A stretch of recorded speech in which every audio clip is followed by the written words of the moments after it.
Hello everybody and welcome back to the Blue Star channel. Today I am back with another match review video as I will be reviewing the Sporting KC versus San Jose Earthquakes, and the game actually ended about a couple of hours ago, and I'm actually just got back to my car after I done a Sports Hop series here in Fresno. I'm still in the parking lot right now, but I just thought I want to do this video very quickly before I get back to the Bay Area. But in the end, the Quakes with a disappointing 3-2 loss against Sporting KC, and the score line really didn't indicate how this game was really close at all. I mean, Sporting KC definitely deserved to win this game, and the story of this game has to be our defense. I mean, our defense in this game was absolutely shambolic, and even our goalkeeper too, Andrew Tarbell, he was absolutely shocking too. The fact that he conceded that penalty there, I mean, honestly, I do not know how in the world he did not get to the ball there, but instead just completely caught Johnny Russell, and actually Johnny Russell did kind of like a somersault as Tarbell took him out. I mean, that is just horrendous goalkeeping from Tarbell, who is one of the guys that had an absolute shocking game in this match. And then eventually they of course scored the first goal. We did get back into this game with Vako, of course, able to tie this game up, but in the second half, this is where the other problem we had in this game, and that of course was finishing.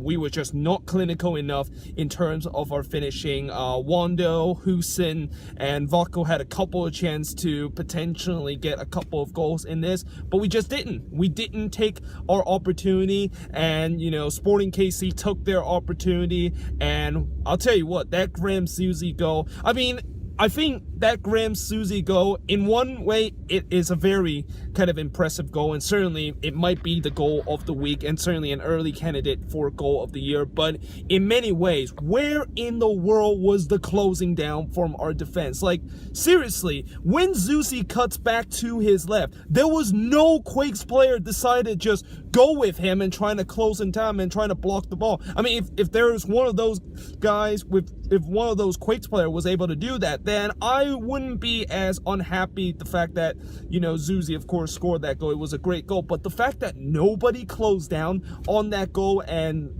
Zusi just scored kind of a Iron Robin-esque kind of goal from that.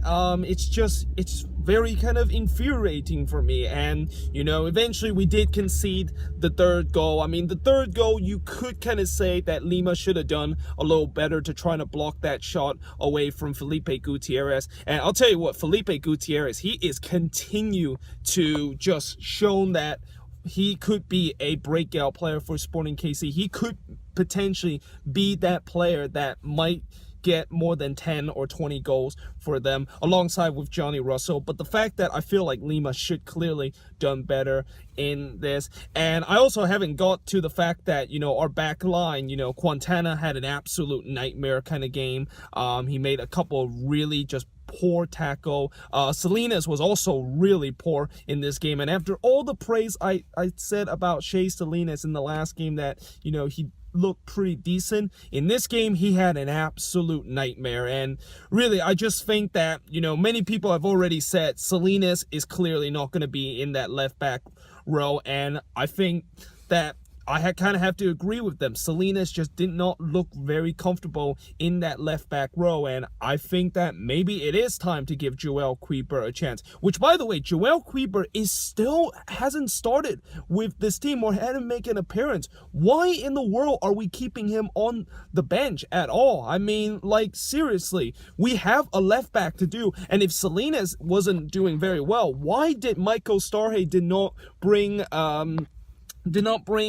Kuiper into this game? And speaking of Michael Starhay, I think that he clearly got his tactics wrong in this game, and the substitution he made for the second week in a row, it just feels like some very kind of strange substitution that he had made in this game. I mean, in the last game, I said that when he decided to bring on Jimmy Ockford in the game as a center back, and I was kind of shocked by that, because we had a couple of other center back available. We had Affolter.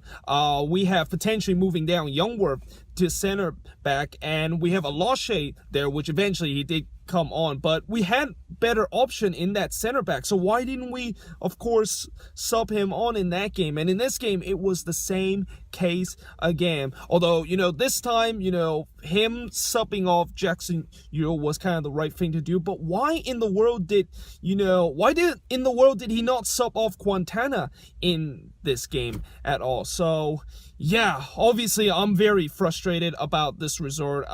It is certainly started to be kind of like I don't want to say it was kind of a fool's goal kind of performance against Minnesota, but it just feels like the defense, it's looking really badly right now. It looked very similar to last season, and I just wonder, we got to do something about this. I know we have a good attack going up for. I think our attack was pretty decent, except the fact that we just couldn't put those chances away. But the defense is my number one concern right now. And I just feel like we, first of all, in this summer transfer window, or maybe right around now, we need to get a fullback. We need to get a left back.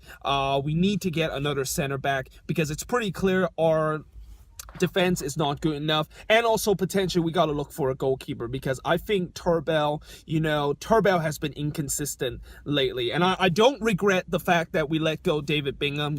David Bingham, if you saw his performance in these last two games, it hasn't been just absolutely dazzle. And I just think that I feel we need to have another goalkeeper, and I'm not sure if it's really time to call is it really time to call Max Sinkowski into this? I think it's still a little bit too early to just bring him straight away. He's only 20 years old, and I think he has signed a contract with us. I'm not sure if he's still with Reno though, but seriously, we need to sort out that goalkeeper situation. Turbell is clearly not the answer for us in long term, but going forward, obviously we got to figure this stuff out. Fortunately, we do have a bye week. We got another bye week because of the international break, and hopefully in that game against Club Lyon, which I will of course be attending that game, hopefully we can figure something out. That game is a good opportunity for Mikael Starhay to kind of do some experiment on the squad and trying to test something out, because it's pretty clear that this team right now, after what I saw in this performance, I'm a little concerned the fact that this team can potentially even make the playoffs this season, because that defense is just such a big issue right now, and we're just going to leak so much goal like we did last season. But either way, guys, I hope you guys enjoyed this video, and like I said, I actually only watched part of this game. Well, I didn't actually watch, but I listened to part of this game on the radio. I didn't watch this game at all. I stopped listening to the radio after about the 70th minute mark, because the game that I'm doing with the Sports Hop series was starting, and yeah, I couldn't of course listen to it at that point. But yeah, let me know in the comments, what do you think of this game? But yeah, I hope you guys enjoyed this match review. If you do, make sure you guys leave a like, smash that subscribe button, and yeah, I of course will see you guys next time.